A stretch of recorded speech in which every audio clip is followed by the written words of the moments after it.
When we enter the cockpit, we are all pilots. There's no male, female, everyone's a pilot.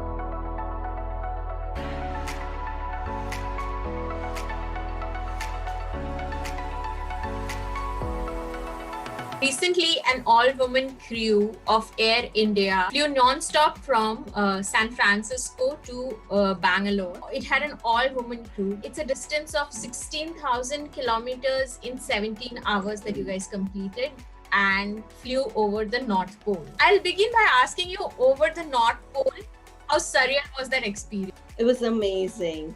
It was amazing. I cannot begin to describe how excited and how thrilling it was, because not just that we were doing one of the first flights and over the North Pole as an experience for a pilot.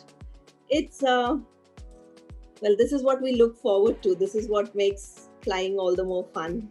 India has the largest number of women pilots, and 4 of you made history. So talk about working with women and how women pull. They don't pull each other down, they hold each other and lift each other when they come together. When we enter the cockpit, we are all pilots.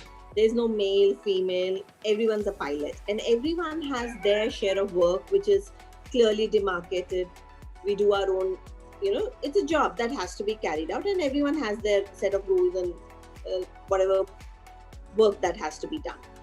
Secondly, more women, I always see more the merrier.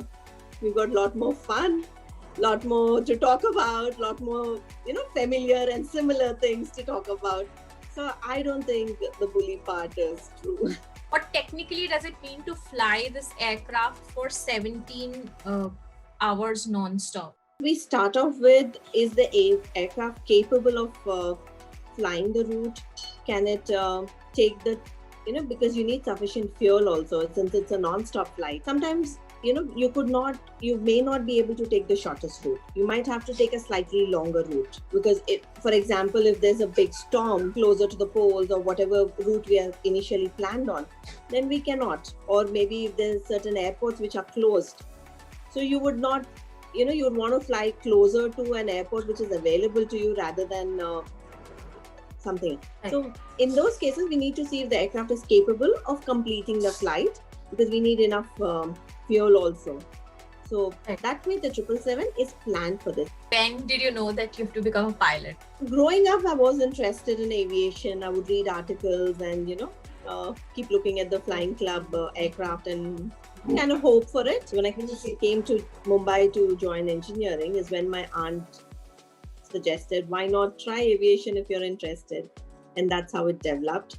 And I had tremendous support from her, my mom especially, and my parents, family, and that's how it continued. Some of the misconceptions about women in aviation are that you think the challenges that women face. We tend to be stereotyped, and we need to break out of that bubble.